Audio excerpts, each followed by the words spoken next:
That mugshot, Tara, have you seen it? Oh my God, Stephanie, that was a great mug shot, wasn't it? I mean, that is Yes. that is a straight up fuck around and find out kind of picture. And it's honestly going to be the most notorious picture that Trump has ever taken. I'm Stephanie Keith. And I am Tara Manjakovich. And we are unapologetically outspoken. All right, Tara, I have been dying to do this episode because it's all that anyone's talking about, and I'm all about it, which is Trump's arrest in Georgia and his mugshot. That mugshot, Tara, have you seen it? Oh my God, Stephanie, that was a great mug shot, wasn't it? I mean, that is Yes. that is a straight up fuck around and find out kind of picture. And it's honestly going to be the most notorious picture that Trump has ever taken. I was reading an article in the New York Times that described it as, quote, the de facto picture of the year and an historic image that will be seared into the public record and referred to in perpetuity, the first mugshot of an American president. And I think it only took like 10 minutes after that picture was made public before it went viral. And I love that the Trump campaign jumped on it. They immediately started capitalizing on it. They released a shit ton of merchandise with his mugshot, like t-shirts, coffee mugs, beer koozies, you name it. And it's pretty cool because it all has his mugshot picture and taglines like never surrender and free Trump. And like he's going to make a fucking killing from this. And that makes me happy. And Me aside too. from yeah, I think it's great. And aside from all of the official Trump merchandise, you've got people all over the country that immediately jumped on this bandwagon, started selling Trump mugshot items online. Like I've even seen wrapping paper. And I really think that this arrest is going to be a turning point in terms of voters like opening up their fucking eyes to the tyranny and corruption that's going on in this country. Okay, I need to get some wrapping paper. Right? I know. We should probably make some merch. No. I mean, he called it though. He was saying for a long time that he wants his mugshot because it's going to secure his win, and I think it will. And I mean, man, like he looked like a all-American badass. Like Yeah. that was a badass picture. What I did not realize until a couple days ago was that this arrest would flip a huge portion of the Black voters to become Trump supporters. And I realized this going through our TikTok feed. I am not kidding you when I say every single post was from the Black community explaining why all Black people should vote for Trump, like everywhere. Yeah. And I saw a lot of similar posts on Instagram too. Yeah. And I think the message is just crystal clear. Like they saw Trump getting arrested and being fucked over by the government, just like the Black community has been fucked over for generations and generations. And I think it clicked that Trump is one of the good guys. And that's why they will do whatever it takes to keep him out of office. And I think that mugshot too, like really just got to everyone. They saw that and it was like, okay, like this is real. And surprisingly, I think that the turning point was actually when Trump was driving through a Black community on his way to the jailhouse. There were all of these people posting all over social media how Trump is in our hood, and they all lined up and cheered him on, and they were chanting free Trump, free Trump. And Tara, like this is not something we've seen before.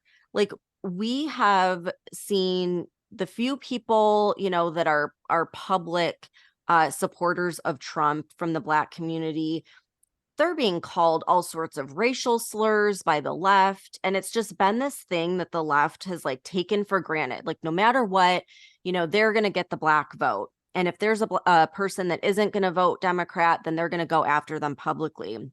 Well, I don't think that they expected that this arrest would wake up the entire Black community to like the real corruption going on in the government.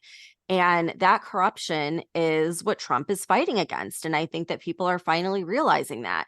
So they arrest him, just like, so many people in the Black community being arrested and thrown in jail for petty crimes. Just look at Kamala Harris, who threw all these people in jail for like marijuana charges, or Biden, who fought for hard time over small drug offenses, even though his son was a crack addict. And still is, right? Yeah. Coke in the White House. Allegedly. Yeah. I came across an article that I want to read some of it. It's by a man named Craig Scott, and he wrote this in Newsweek, and it sums up what I think a lot of people are feeling. So he writes, quote, "In the early 90s, I was a militant activist and bank robber. I saw myself as a Black Robin Hood, stealing from white-owned banks to fund Black cultural events. I was caught and sentenced under then Senator Joe Biden's 1994 crime bill to an unheard of 52 years, though I was a first-time offender and no one was hurt during any of my robberies. And I was released by Trump's 2019 criminal justice reform bill called the First Step Act.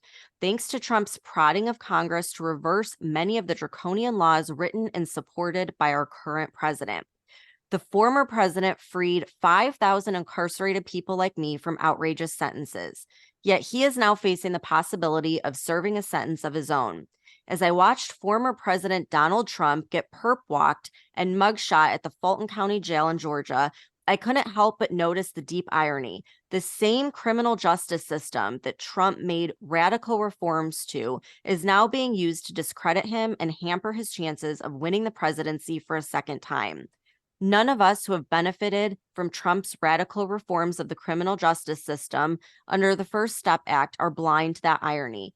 But it goes beyond that.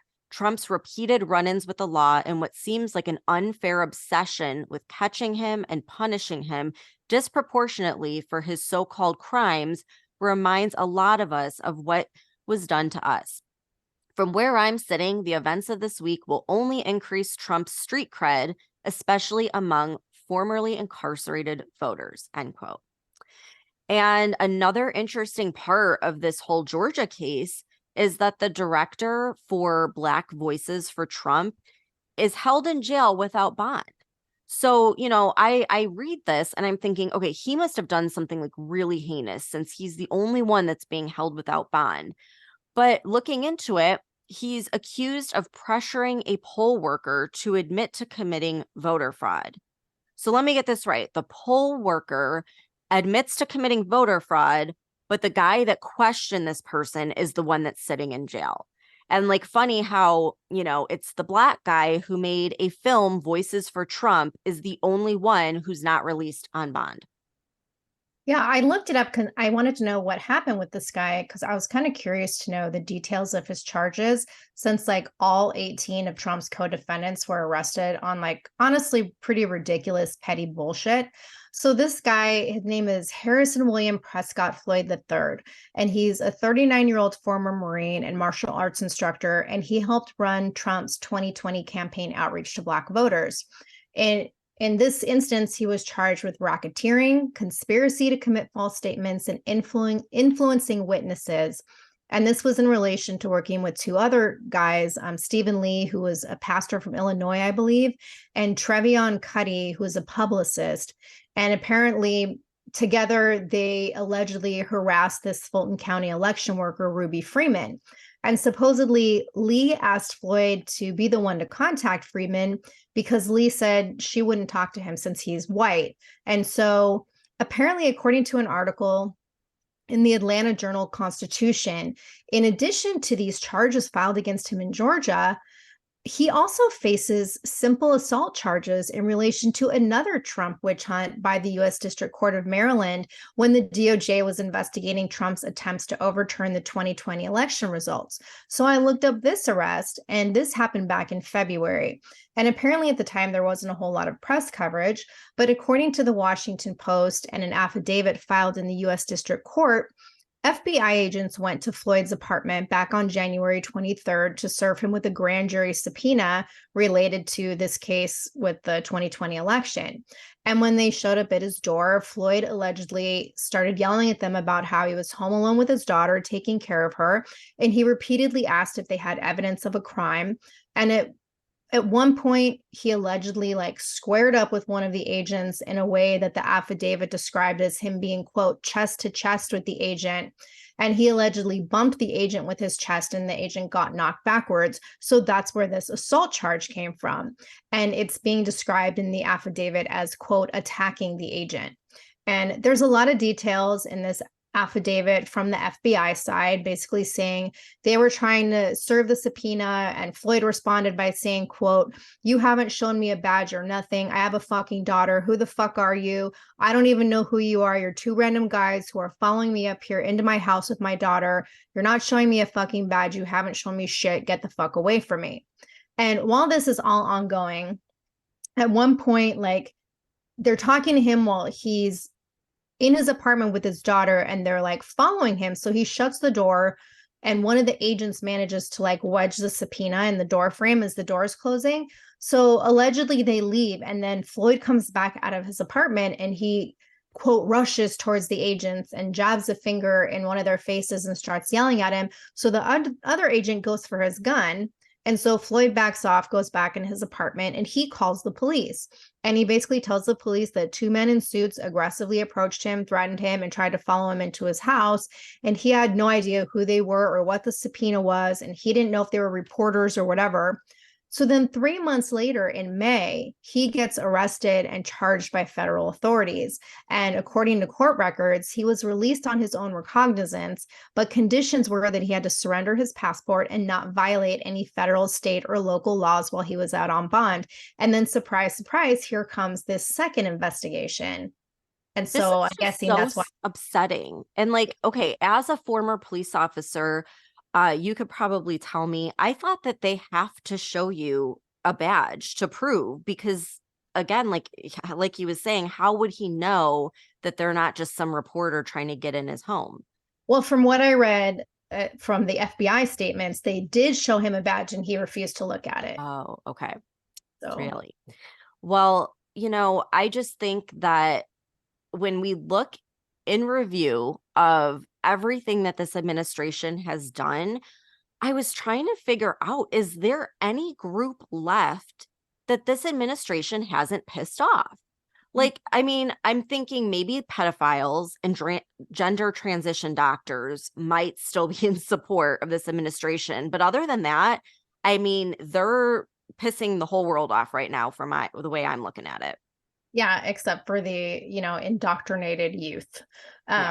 But I did read an article in Reuters from August 1st, and it was talking about how polls are showing that Black voters are losing faith in Biden and in the Democratic Party as a whole. And one of the people who was interviewed was a 28-year-old Black male in Georgia named Bada McConan, and he voted for Biden in 2020. And he said, quote, "What I'm noticing across the Democratic Party right now is a lot of pandering to the Black community. It seems like they try to do that a lot to make it seem like they're the party for young Black men or Black men as a whole, but they don't back it with anything and they don't follow through."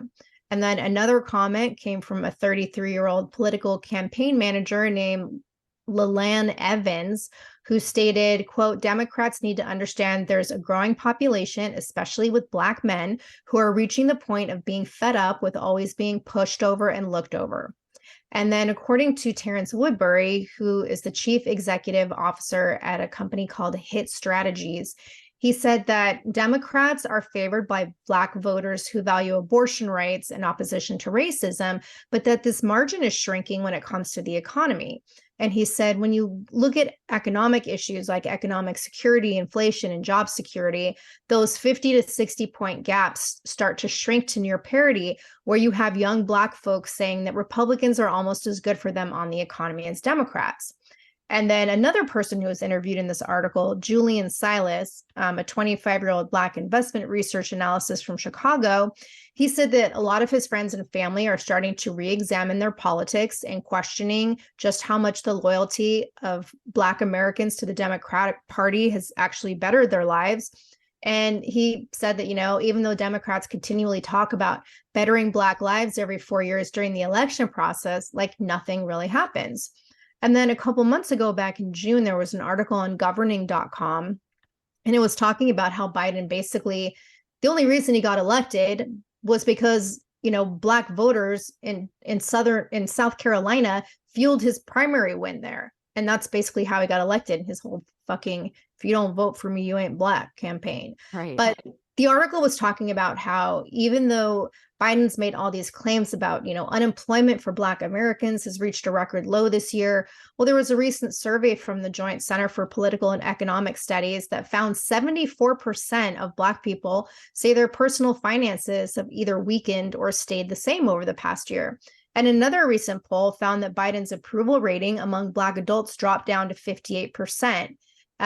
And another poll found that 27% of Black voters would definitely or probably vote for Trump over Biden.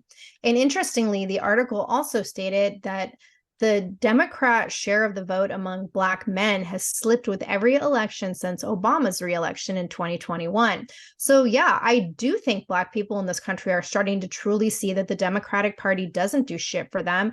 And I hope this surge of Black Americans speaking out in support of Trump continues to grow. Yeah, I mean, Biden got so much support, especially from celebrities in the Black community. But it's a great question. Like, what has he done? And, okay, like everybody, whether you're Black or white, is hurting right now because the cost of everything is more expensive. And then, look at every single liberal-led city and state. The crime is out of control. It looks like shit. So many schools, the reading and math levels are completely, insufficient. Third world cities. They're like third world cities. Yeah. But like third world cities in a fucking sci-fi horror film. Yeah. And, the other thing is like these cities, like Baltimore, for example, they've been given billions of dollars to revamp these Black communities and build new buildings and new schools. It never happens. Why? Because it goes in the pockets of the people who are friends with the liberals. And I've been wondering for a long time, like, doesn't anyone see this? I mean, they really don't. They talk a big game, but they don't follow through with it. And Trump in his 4 years did. He took a lot of different actions, and that First Step Act helped a lot of people in the community. And, we keep saying like there's this cultural shift happening. I think that this arrest was the tipping point, and now it's turned into a full cultural revolution. So it's like, in my opinion, this is kind of like the civil war that everyone keeps talking about, but it's not with guns. It's with social media. It's with people who have been silent but are speaking up because they're fed up. It's with these groups who were against Trump and now are starting to show up for him. And there are multiple people at the top of the music charts for songs that go against the political establishment. And I just feel like Trump is like part of the cool club now. You know what I mean? It's like woke companies are hurting. You have Larry Fink canceling this whole ESG thing. Trump has created this movement. Like he is a force. And every single time they try to stop him, all it does is add more fuel to the fire and more people support him. And you know what I'm going to do? I'm going to start calling him the Phoenix. Oh, I like that. Phoenix rises from the ashes every time they fucking throw fuel on the fire. Like that Trump's the Phoenix. We need to make a t-shirt with his mugshot and then that on there. And, like I was thinking about it, and I think if he would have won in 2020, it actually would have hurt him because it's like the way things were at the time. I think it took some of these drastic things like Biden coming in and completely screwing the economy and, arresting Trump for people to really truly see who the real bad guys are. And, people are always talking about like, oh, we need to unite. And I used to think that uniting the country would be something that happened with like a nice guy, like, Vivek or someone like that. But now I realize the thing that unites us is not being nice. It's standing up to the corruption, to the political establishment, to not taking any more of this bullshit. And it's not about Democrats or Republicans or Black people and white people. It's about the people, the Americans versus the establishment. And that is what Trump symbolizes. And at the end of the day, like we've all been fucked over by the establishment, right? Yeah, and I think that's the whole point of why we started this podcast in the first place and what we've been saying from the start. Like, this is not a left or right, Democrat versus Republican issue anymore. This is about uniting the country against this totalitarian administration that truly doesn't give a fuck about any of us, no matter what political party we affiliate with. And the past few years of this consistent witch hunt against Trump has just exposed this unprecedented level of corruption and the two-tier justice system in our federal government, and showing that this applies to everyone in our country except for the elites running the show. I mean, think back to how many people were like, Trump can't get arrested. They can't arrest a former president. Like, this is never going to happen.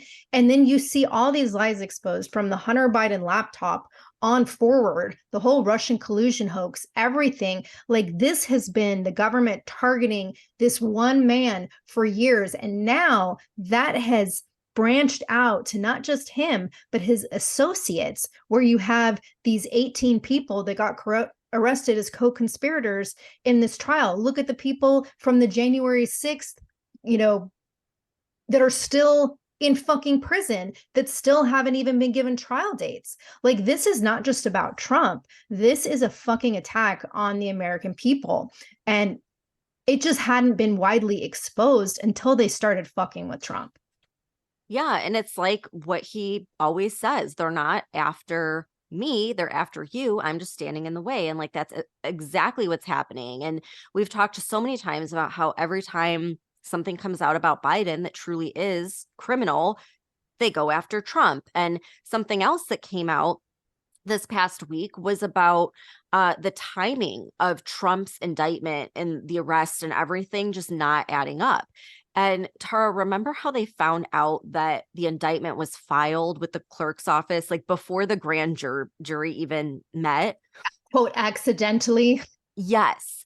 Well, I want to play a clip really quick that I came across. So this is of Newt Gingrich. He was on the Charlie Kirk show, and he talks about something that he had heard through his sources. So let me play it for you. This is hearsay, but I'm told by a reliable source that Friday evening, somebody from Washington called the district attorney in Atlanta and said, you have to indict on Monday. We have to cover up all of the mistakes we just made with Weiss. And she said, apparently, my jurors aren't coming back till Tuesday. And they said, you didn't hear me. You have to indict on Monday. And she said, well, they're not going to get here before noon. They said, it doesn't matter. She said, this means it's going to be 8 or 9 or 10 o'clock at night. I said, it doesn't matter. We need the news media shifting. Who made that phone call? We don't know. And I'm telling you up front, this is hearsay, but it's from a person who has remarkably good sources. I totally believe it, though, because that would explain why they leaked and they messed up on the clerk document, why she was exhausted, and why they had the 11 p.m. press conference, Mr. Speaker. So if this turns out to be true, which, I mean, it's Newt Gingrich, like clearly he has a lot of sources at the top. This will be the biggest collusion scandal our government has ever had, because we're talking about the highest office of government colluding to arrest an ex-president and lead political opponent faster than the law requires, all in order to take the heat off of Biden's bribery scandal and the whole collusion that's going on with DA Weiss. Like, this administration can't go an entire week without doing something corrupt. It is unreal. Yeah, I know. And like, so what happens now? Because now that Trump has been arrested and that it's like a few weeks, I think, out until the actual trial starts. What are they going to do? Something else is going to come out in those few weeks. What is it going to be? Another fucking climate change fire, or another explosion somewhere, or another Trump something or other. Like, there will constantly be, there's so COVID much lockdowns, September. The COVID lockdowns, right? There's so much fucking corruption in this government that like they almost can't keep up with creating manufactured crises to keep hiding what the fuck they're doing. Yeah. Well, and the difference is now people are paying attention and they're getting their information from podcasts, from social media, from something other than the propaganda that the mainstream news is spreading. So good luck this time. It ain't happening. Like, people are waking up and aren't going to stand for it anymore. And I think that this arrest and that mugshot was a big, big fuck up by the Biden administration. So, all right, let's go, Brandon. We'll keep everyone posted on it. And yeah, I think it's going to be a good thing in the end. So thank you guys for tuning in, and we'll see you back here on Friday. If you're sick of all the crazy shit going on in our country and you want to express your support and patriotism for the show, head on over to our Etsy store at UO Patriot Chicks and check out our new stickers. The link can also be found on our website. If you love the show and you want exclusive episodes, support the podcast and join the conversation by becoming a member of our Patreon community. We'll be posting weekly member-only podcast episodes and content that isn't available on the weekly podcast. Every Patreon member will also get a free Unapologetically Outspoken sticker and updates about our new sticker release before they're made public. And be sure to follow us on TikTok at Unapologetically Outspoken. And if you haven't done so already, please rate and review the podcast. The more you support us, the more people we can reach. So help us spread the word.